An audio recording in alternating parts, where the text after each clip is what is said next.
So Descartes and 100% certainty. So what do I mean by René Descartes? Well, he asked a question: what can I know that I know that I know? So he wasn't just asking, what do I believe, and do I have good justification for believing?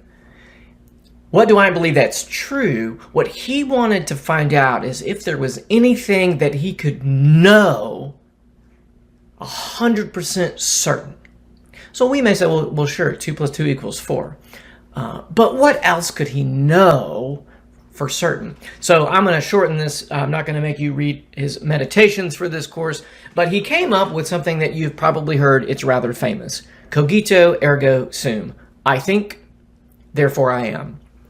And what he meant by that was, I don't know if I am dreaming. I don't know that. I could be fooled. I don't know if my brain is hooked up to a computer. Now, obviously, he didn't have computers back then, but something similar, like the Matrix. You're having these experiences in your mind, but it turns out that they're all a lie. So he says, I could be convinced that I'm living in reality, but I'm really in a dream. We all could. So that doesn't make the cut. But what he does find that does make the cut is that he is having experiences in his mind. He's thinking. So he may be hooked up to a computer. He may be dreaming. That's fine. He may not know reality from a dream, but he does know he's having these mental experiences. Therefore, he knows that in some fashion, he exists. Now, we don't have to be René Descartes in a criminal case. You will never have to prove something up as a prosecutor or as a defense lawyer that is 100%. But that's one end of the spectrum. The other end is you really don't know anything at all. 0% certainty about it. So on the way from 0 to 100, we have some thresholds. So the word epistemology has to do with knowledge and belief. It's a field of philosophy. So I could say in criminal justice, even we have a spectrum from 0 to 100 that we can identify different epistemological thresholds. In law, we call most of these burdens, either burdens of proof. In some cases, sometimes we have other burdens like the burden of production, but burdens of proof, think epistemology. So we have several. So reasonable suspicion is the first one that we can articulate that has something to do with a law enforcement officer. Probable cause is huge in law enforcement, in prosecution of cases, in courts of appeals, reviewing whether or not an officer, 2 or 3 years ago had probable cause. The preponderance of the evidence standard, now that is typically just a civil standard. In a civil case, that is what attorneys have to prove, the plaintiffs have to prove their case, all the elements of their case. If it's a breach of contract case, they have to prove every element, that there was an agreement, that there was consideration, that everyone had legal capacity, that it was in fact a legal contract for something that was legal, and that if something like the statute of frauds says you've got to have it in writing, that it was. So if you're a plaintiff, you have to prove up every element by the preponderance of the evidence. It's more likely than not to be the case. In a criminal case, that's far too low a standard to take away someone's life, liberty, or property. We have to prove on the prosecution side every essential element beyond a reasonable doubt. So if there's a reasonable doubt about 1 out of 10 elements, the jury, if the jury is following its constitutional mandate, what individual members of the jury swore to uphold, that is the Constitution, they must find the defendant not guilty if any essential element cannot be proven beyond a reasonable doubt. Now, the clear and convincing evidence I threw in there too.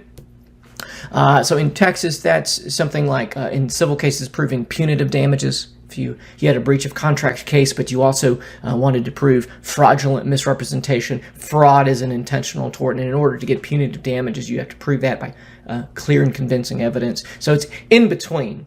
So as you're going through, know that reasonable suspicion, although the first sort of articulated term of art, the first epistemological threshold for law enforcement officers, it's pretty low. And we'll look at some of the definitions, and there are no clear, definite, go to Oxford's dictionary and look it up and you're ready to go. You understand everything. There's always going to be nuance and case by case and totality of circumstances kind of language. But the Supreme Court has tried to help us out over time. I'm not sure that it's any more clear than it was, but maybe it is. You'll have to make that decision. So reasonable suspicion is the first articulated epistemological threshold. Then we move to probable cause, and then beyond a reasonable doubt. Now, there are instances where the preponderance of the evidence must be proven in sort of what I will consider sub-elements of a case. The prosecution and sometimes the defense attorney, there's things they have to prove by preponderance of the evidence. But to convict someone, the overarching burden of proof is beyond a reasonable doubt. So what is probable cause? Well, it's more than a bare suspicion. I hope that helps you. You're ready to go. Close the book, take the exam. It's more than a bare suspicion. So the term, quote, a man of reasonable caution refers to the average human on the street who under the same circumstances would believe that the person being arrested had committed the offense, or that the items to be seized would be found in a particular place. So that might or might not help you, but it gets us closer. So where do we see probable cause? It's required in 4 cases, and they're parallel. You have an arrest with a warrant, then you have a search and or a seizure of property with a warrant, then you have an arrest without a warrant, and you have searches and seizures of property without a warrant. So probable cause must be established in each of those cases. If you arrest someone, you have to have probable cause. You can arrest someone without a warrant. There are cases where that is perfectly acceptable and constitutional, but no matter what, you have to have probable cause. So what does it mean to say probable cause? What are we talking about? Well, we want to have probable cause of whether an offense has been committed, for instance. We want to have probable cause of whether the suspect actually did commit the offense. That's how you would use this. We want to have probable cause of whether the items to be seized are connected with criminal activity. Probable cause of whether they can be found in this particular place to be searched. So you can't just be a hunch. You can't just be bare suspicion. It's got to be whatever this epistemological threshold is. It's got to be that, probable cause. So if you can make an arrest without a warrant, it's constitutionally acceptable. If you can search a place for something and you can seize something without a warrant, why get a warrant in the first place? Well, there's probably a lot of reasons, but here are 2. Number 1, if you get a warrant, that means you had to go to a judge. You had to tell the judge the story, what you knew, whether it was just a particular officer's firsthand knowledge or he balanced that with an informant. You have to convince a judge who's unrelated to the case, who does this for a living, that there's probable cause. So if you get a judge to say, yes, I find probable cause, here's your warrant, that gives you a lot of authority, and it can also lead to the second, if someone's constitutional rights were violated, and there is a civil lawsuit filed against those law enforcement officers.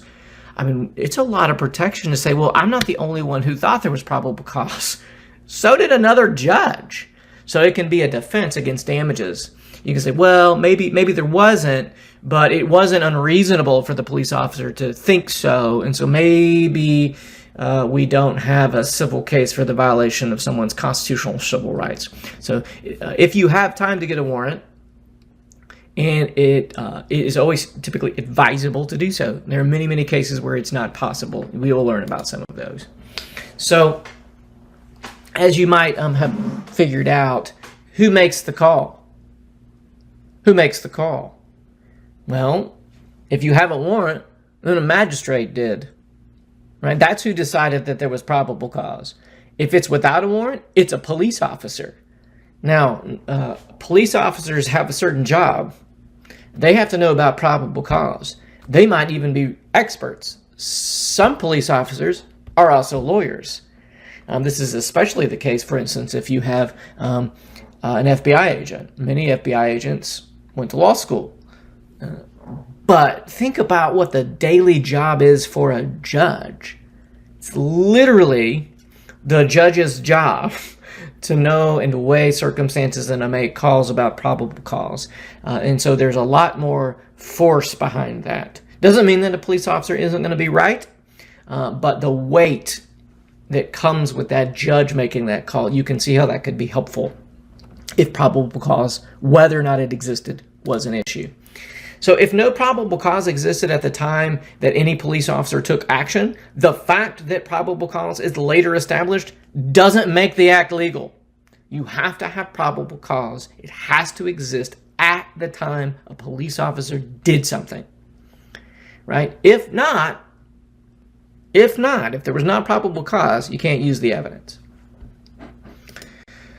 So in establishing probable cause, it doesn't have to be just firsthand knowledge on the officer's part. So there are criminal informants, that is, informants who are actually kind of engaged in low-level criminal activity. There are other informants. There's other evidence that come in. They don't have to be a criminal. They can be just a regular, everyday Joe citizen.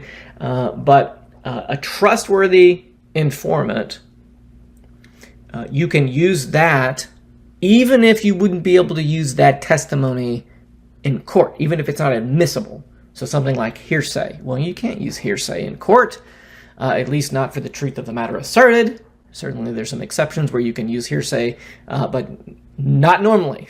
That's why it's called hearsay. But you can use that to establish probable cause. It's a little bit more flexible. So how do you establish it? Well, these three ways. Through the officer's own knowledge, through information given by a reliable third party like an informant, or sort of through both, through the information from the informant plus the corroborating testimony of the officer. And that doesn't have to be corroboration necessarily of the same facts. It could be the corroboration that this is an extraordinarily reliable and trustworthy informant. So the police officer might be really testifying or swearing to, affirming that this informant is extraordinarily trustworthy, and therefore the information from the informant is relied upon to establish probable cause, or it could be both. So if a police officer has probable cause to arrest a driver of a vehicle, can the police arrest the passenger too? This is a case in your textbook, and it's interesting. It is, there are actually more than two people in the car, but this was a front passenger in a car that was stopped by police, and he was arrested for the possession with the intent to distribute cocaine. So three people in a car, a driver and two passengers. This case is about the front seat passenger. Okay, Pringle was the front seat passenger, not the back seat passenger. So there's three guys in a car. It's 3:16 a.m. And what had happened before is there was police officers pulled over the car, ran the driver's information. When he opened his glove box to get out either his registration or insurance, officers saw a big roll of cash, which later was determined to be $763. So he went back to his police car and he ran the plates, driver's license, everything, and it was fine. There was no arrest warrants. So he got the driver out of the car and gave him a verbal warning. And while he was doing that, he asked if he could search the car, and the owner of the car consented. If he had not consented, who knows what would have happened. So they searched the car, they pulled down the back seat armrest, and there's 5 baggies of cocaine. So the officers, there's more than one on the scene, said, okay, so there's 3 of you, there's some money, and there's 5 bags of cocaine. To whom does this belong? If you don't tell us, we're going to arrest all of you. So no one acknowledged that it was theirs. So they were all 3 arrested. Meanwhile, Pringle, now remember, Pringle's the passenger in the front seat, not in the back seat where the cocaine was found.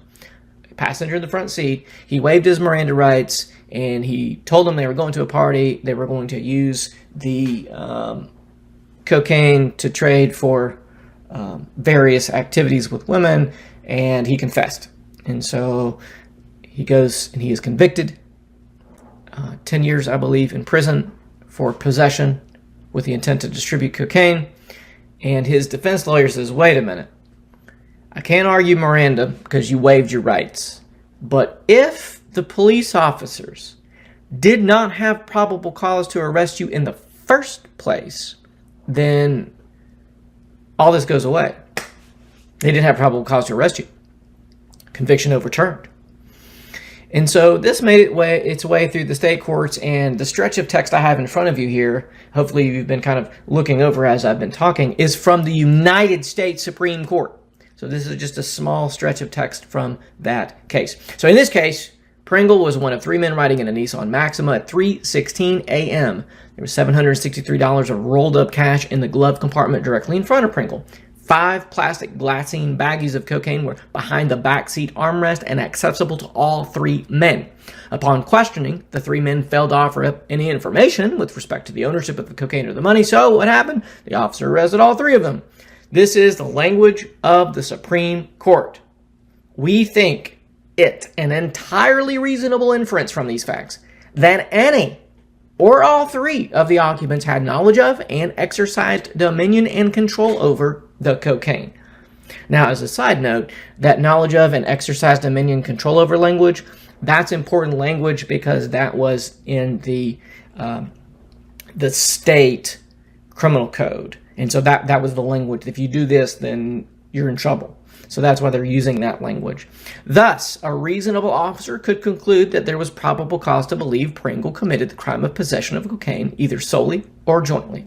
So that's the long answer to the question, can you arrest a passenger if you have probable cause for the driver, the owner of the vehicle?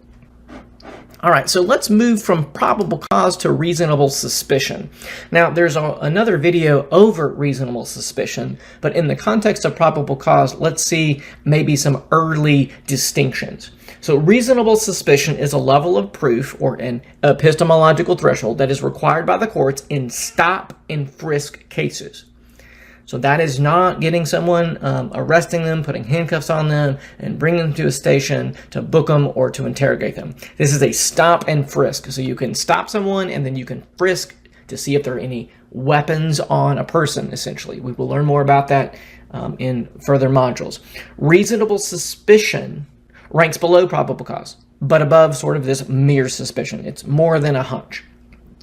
So not probable cause, although frankly, if an officer begins an encounter with reasonable suspicion, pats someone down for officer safety to ensure there are no weapons, and as he is patting them down, feels a firearm, and it is entirely illegal to be in possession of that firearm, let's say by a felon, then that could lead to probable cause and an arrest, even though originally there was no probable cause. The probable cause arose during the frisk.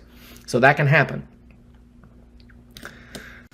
In making reasonable suspicion determinations, reviewing courts must look at the totality of the circumstances in each case to see whether the detaining officer has a particularized and objective basis for suspecting wrongdoing. Now, oftentimes, at least seasoned police officers, they get gut feelings, and it may be even more than that. They get these hunches, and they're right a lot of the time because it's not their first rodeo.